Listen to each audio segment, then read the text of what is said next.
Number 5 का ये diagram है, इसमें पूछ रहा है एंगल 1 और एंगल 2 बताना है। तो अगर हम एंगल 2 पे ध्यान दें बेटा, तो ये 2 के सामने ये वाला एंगल पड़ रहा है, तो लिखेंगे बेटा, लिखेंगे angle 2 is equal to 3x plus 4 degree, reason लिखेंगे वर्टिकल अपोजिट एंगल। फिर से देख लो, 2 और ये वाला एंगल एकदम वर्टिकल अपोजिट है, सामने सामने बेटा, तो इसको बोलेंगे वर्टिकल अपोजिट एंगल। अब क्योंकि हमारे पास यहाँ पे एंगल 2 की वैल्यू अभी हमको नहीं पता है, इसलिए आगे हम नहीं रखेंगे, इसको ऐसे छोड़ देंगे इक्वेशन 1 डाल के।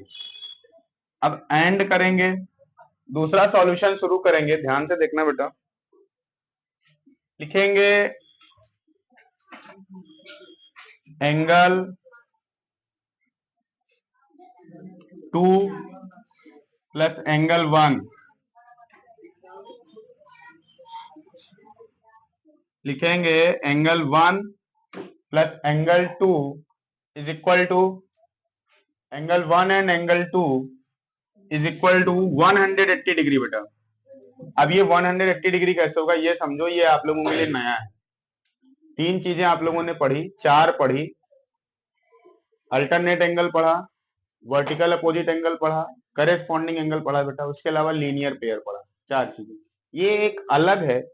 और ये है बेटा, किसी इस तरीके का डायग्राम हो, 2 लाइन पैरेलल हो, 1 लाइन ट्रांसवर्सल हो, उस केस में ध्यान दीजिएगा बेटा, इस लाइन के एक ही तरफ ये दोनों एंगल है। एंगल 1 और 2 पे नजर डालिए, एंगल 1 और 2 के बीच में एक भी लाइन नहीं, ध्यान से देखिएगा, यहां से यहां मिला लो, देखो इसके बीच में एक भी लाइन है, नहीं है, ऐसे भी कोई लाइन नहीं गई है ना, ये दोनों लाइन के इधर उधर हैं, दोनों सेम साइड है, यानी लाइन के लेफ्ट तरफ है और दोनों ही अंदर की तरफ।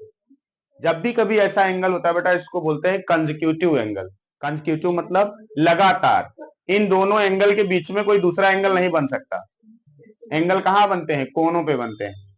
तो अगर हम ये है ऐसा और ये ऐसा बता दें, तो एक एंगल यहां बनेगा, एक एंगल यहां बनेगा, इनके बीच में कोई तीसरा एंगल नहीं बन सकता, इसको बोलते हैं कंसेक्यूटिव एंगल, मतलब लगातार एक के बाद दूसरा एंगल, इसके बीच में कोई एंगल इधर नहीं बन सकता, क्योंकि कोई लाइन है ही नहीं, सिर्फ एक लाइन है, एक लाइन से एंगल नहीं बनती, एंगल 2 लाइन से बनती है, ये एक लाइन है। यहाँ पे देखो, एक लाइन ये जा रही, एक लाइन ये जा रही, 2 लाइन कट कर रही है, एंगल बन रहा है। यहाँ पे देखो, एक लाइन ये जा रही है, एक लाइन ये जा रही है, 2 लाइन कट कर रहा है, एंगल बन रहा है। इधर से इधर के बीच में कोई लाइन कट कर रहा है क्या, नहीं कट कर रहा है। तो इसलिए इस तरह के एंगल को बोलते हैं बेटा कंसेक्यूटिव इंटीरियर एंगल। दोनों अंदर हैं इसलिए इंटीरियर बोलेंगे, दोनों लगातार हैं इसलिए कंसेक्यूटिव बोलेंगे। क्या बोलते हैं, कंसेक्यूटिव इंटीरियर, शॉर्टकट में बोलते हैं को इंटीरियर एंगल। कंसेक्यूटिव का को उठा लेते हैं, इंटीरियर लगा देते हैं, को इंटीरियर एंगल। तो अब मैं लिखने जा रहा हूं, और इन दोनों को इंटीरियर एंगल का बेटा सम होता है, को इंटीरियर एंगल का सम होता है 180 डिग्री ऑलवेज। किसी भी डायग्राम में अगर दो को इंटीरियर एंगल हैं, उनका सम कितना होगा, 180। जैसे लीनियर पेयर में 2 एंगल का सम कितना होता है, 180। तो लिखेंगे बेटा एंगल 1 प्लस एंगल 2 180 डिग्री लिखेंगे। को, मैं पूरी स्पेलिंग लिख दूं क्या एक बार, कंसेक्यूटिव इंटीरियर एंगल। समझ गए बेटा, एक्सप्लेनेशन समझ में आ रहा है।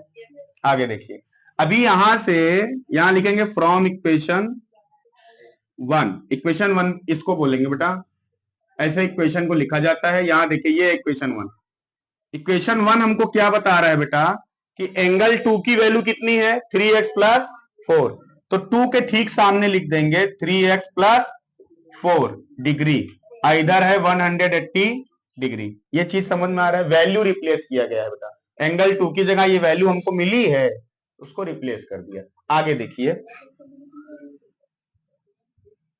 अभी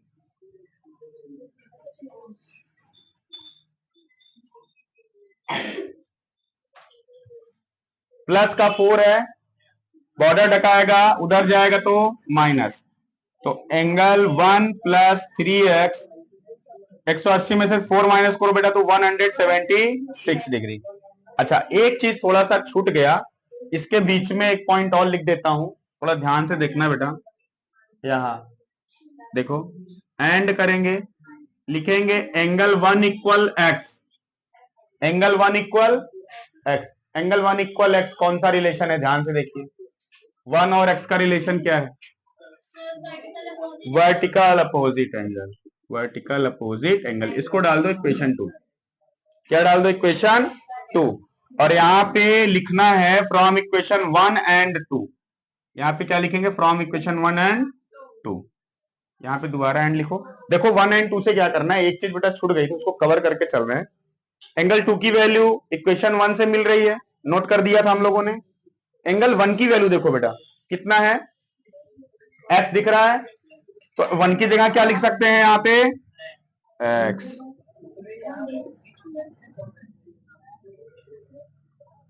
वन की जगह क्या लिख सकते हैं, एक्स।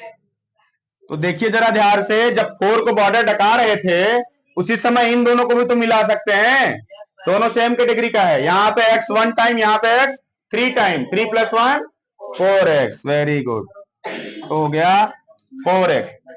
अब ये 4x के साथ मल्टीप्लाई में इधर आएगा तो डिवाइड, तो x की वैल्यू कितनी आ गई बेटा, 44, x की वैल्यू आ गई 44। अभी काम कंप्लीट नहीं हुआ है, क्योंकि क्वेश्चन कह रहा था एंगल 1 और 2 की वैल्यू बताइए, इसकी 1 और 2 की। तो लिखिए put in equation 1, sorry equation 2, किसमें रख देंगे, पुट का मतलब होता है वैल्यू रख देना।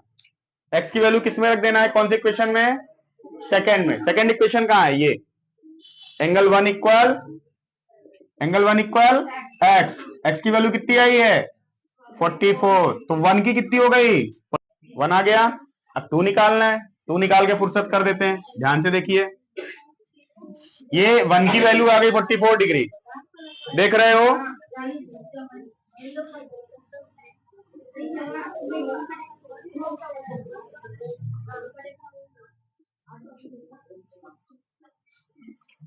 क्या लिखा है पढ़िए, एक्स 1, इक्वेशन 1 कहां है, ये है, नोट करिए पहले इक्वेशन।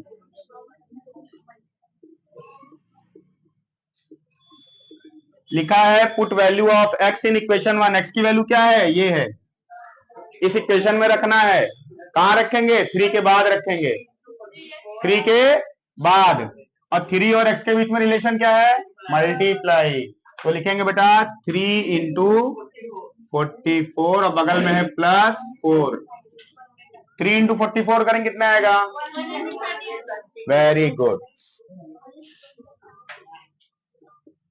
ऐड करेंगे कितना होगा 136, एंगल 2 की वैल्यू आ गई